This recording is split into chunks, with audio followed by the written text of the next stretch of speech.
Hola, bon dia. Avui estem així en Dafne Martínez, una representant a l'esport en l'automobilisme. Dafne, com estem avui? Molt bé.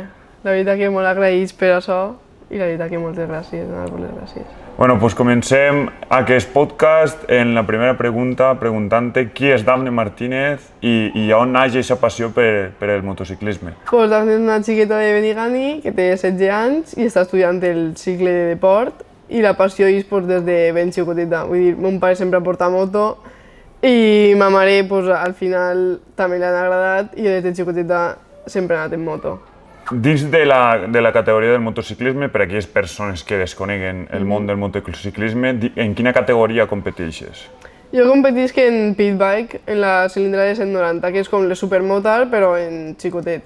I al final pues, nosaltres competim en carretera. Vull dir, són uns circuits tancats, però que al final és carretera, no és ni motocross ni res de velocitat.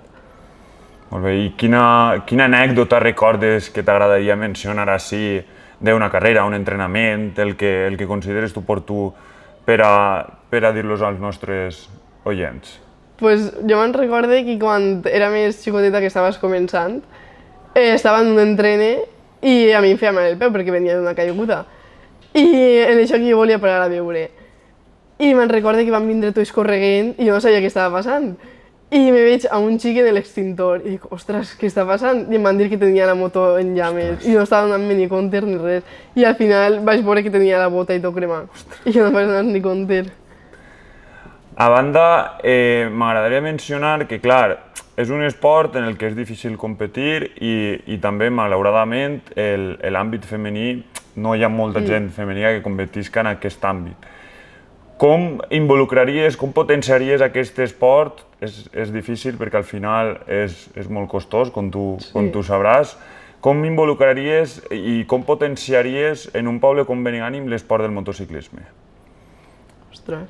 Pues, a veure, donant-li més visibilitat, és a dir, jo en la categoria que competisc no ho telemetreixen ni res.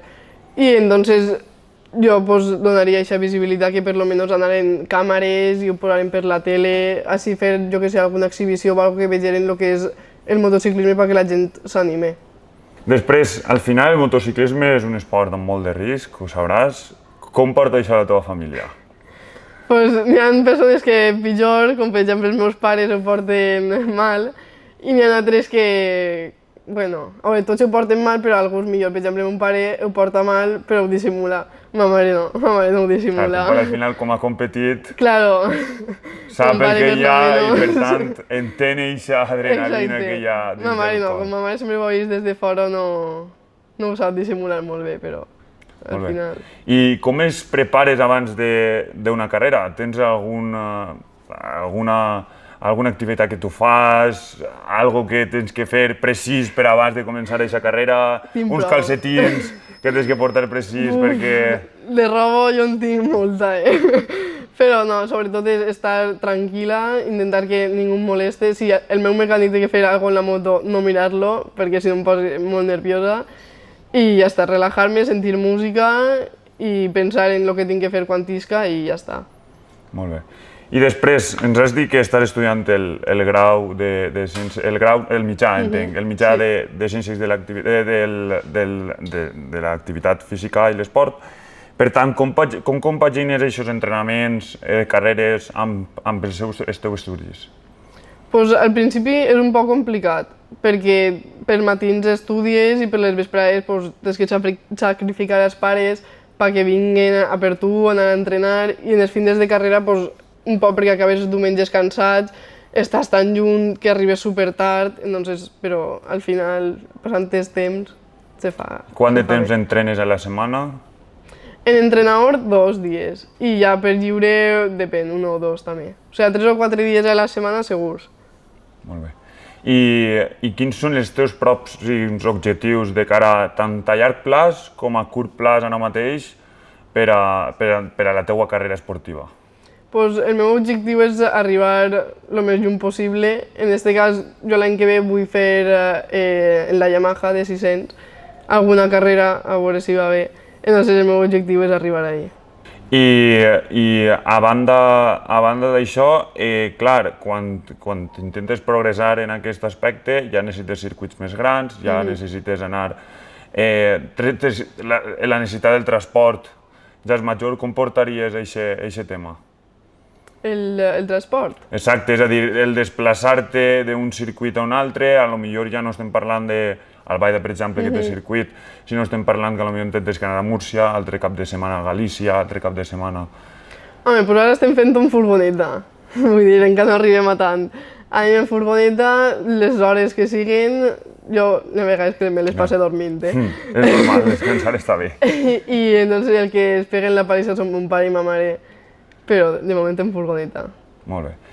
Des que vas començar fins ara, com contaries la teua trajectòria en el motociclisme i en el món de l'esport? Com vas començar, com vas evolucionar, problemes que has tingut, perquè hi ha sempre problemes en l'esport, però sempre hi ha solucions. Conta'm un poc de la teua trajectòria en el motociclisme. Pues jo als 3 anys vaig demanar la meva primera moto i jo la volia demanar al Marquet i la vaig demanar a Reis Max i tot el que me la van portar i entonces jo en 3 anyets ja anava per ahí i primer no m'atrevia molt, quan primer tens en pensamientos molt guai, però després i res, als 4 o 5 anys mon pare i ma mare pues, sempre han anat a matinals, que és una concentració de motos i jo sempre he anat en la motet per ahí. I als 8 anys en la comunió em van regalar una mini GP de 110, però jo encara no tenia molt clar lo d'entrar a circuits.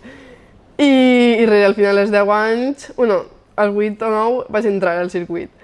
I la moto ja sempre s'ha de trencar, sempre. I al final pues, vaig dir, esta moto no. I em vaig passar a l'Speedbike, que és on estic ja ara. I a partir d'ahir pues, vam anar més a més. Em va agradar i vaig tirar. I quan ja estava superbé vaig tindre una lesió, que em vaig partir l'esternón.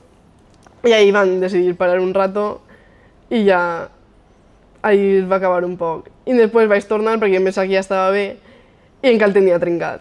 I em vaig tornar a caure i se me va tornar a obrir. I al final mon pare i ma mare em van dir para. I vaig parar un temps i res, al final te cures bé i després vaig tornar i a entrenar i ja està. Ens has posat un exemple que avui en dia està molt a l'ordre, Marc Márquez, un motociclista excepcional, que ha viscut un muntó de lesions, ell mateix ho va dir, que va estar a punt de deixar el motociclisme. Com és aquest moment en el que et lesiones i és reincident aquesta lesió? Mentalment, com et reposes a aquesta situació? Pues és dur, perquè veus que la teva carrera, no, com a que s'acaba el que més t'agrada, està en perill, perquè tu vols fer i vas més de lo que pots.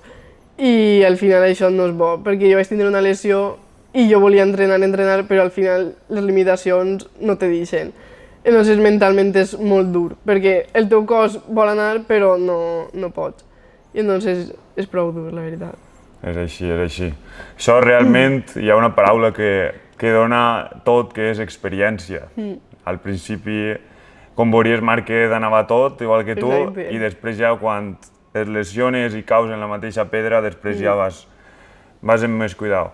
I res, també volia preguntar-te si sents el suport del teu poble allà on vas o en les carreres en les que fas, el suport de Benigani, si sent Dafne el suport de Benigani en el món del motociclisme. En part sí, perquè vulguis o no tens així a familiars i amics, entonces es portes sempre. Però per altra banda m'agradaria que Benigani donarà més visibilitat al motociclisme. No sols per mi, sinó per més gent que vol fer i no s'atrevís a fer-ho. Actualment entenc que ja la temporada s'ha acabat. En quin resultat, en quina classificació has quedat aquesta temporada? La temporada no s'ha acabat. Vale. L'any passat sí que vaig quedar primera de femenina i tercera de la general de Pitbike 190, així en el campionat valencià, que és per Albaida, Villena i per així per la comunitat. I enguany estic fent 2 campionats. Estic fent el mateix per provar alguna i m'he demanat a Catalunya enguany. I estem fent el mateix, Pitbike 190, però és molt més gran i l'objectiu és puntuar en totes les carreres i intentar quedar el més alt possible. I alguna també volíem fer en la Yamaha R6, vulguem el campionat d'Espanya, vulguem provar alguna. I així l'any que ve enfocar-nos en aquest campionat. Molt bé. Ens has dit que no s'acaba la temporada, per tant, quantes carreres té la temporada? Quantes carreres complets entenc que és un circuit? I a aquest circuit quantes carreres tindries en total en el circuit? En el que estic fent jo en el català, 6. Són 6 carreres i n'hi ha vegades que mos claven prou circuits, vull dir, potser de 6 te'n claven 5 diferents i se repeteixen molt poquets, la veritat. Així en València, com no en tinguem molts, claven Albaida, Villena i Cheste i poc més. Però bé, molt bé. Entenc que per així és més fàcil conèixer el circuit que, per exemple, els circuits de Catalunya. Per tant, com t'adaptes a aquests circuits que no coneixes? Quin és el teu entrenament, diguem, abans d'una carrera en un circuit que no conegues? Com ens ho explicaries? Per exemple, jo ara que estic estudiant tinguem que fer el viatge el divendres, doncs arribem per la nit i el divendres no entrenem res. I el dissabte mos tirem tot el dia entrenant, provant coses noves, veient com és el circuit i al final el dissabte és el dia que mos adaptem i així el diumenge ja eixes a la carrera i ja. Però pels matins entrenes i per les vesprades estudies un poquet i així no te sale el circuit millor. Molt bé. I després a mi m'agrada molt el motociclisme, ho seguís des de ben xicotet. Quan un motociclista fa una carrera prèvia, diu que s'imagina aquest circuit i va traçant les traçades en la seva ment. Ho fas tu abans d'una carrera? Sí, el meu entrenador sempre mos pujava a la moto, mos deia que tancàrem els ulls i ell en el mòbil mos cronometrava. I entonces tenies que fer la volta en el que tu fes en veritat. I entonces si te n'anaves un segon o algo t'ho perdonava, però si te n'anaves més sabia que no estaves fent-ho bé. Entonces t'obligava a pujar-te a la moto, tancar els ulls i memoritzar el circuit.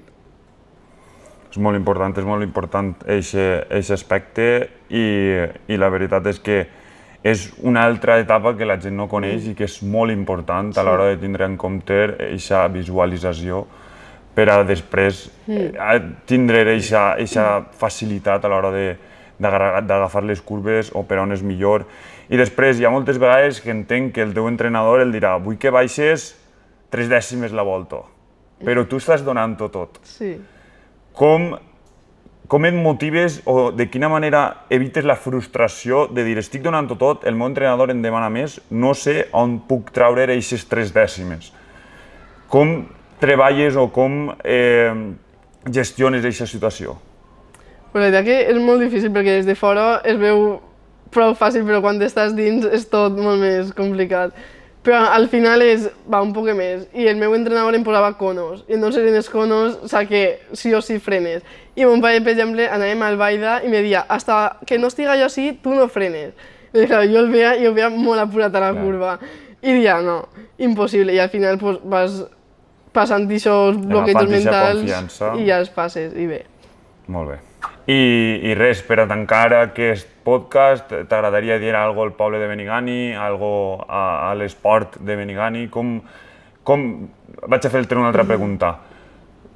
Què li diries a aquest xiquet que vol competir en motociclisme o a aquesta xiqueta que vol competir en motociclisme?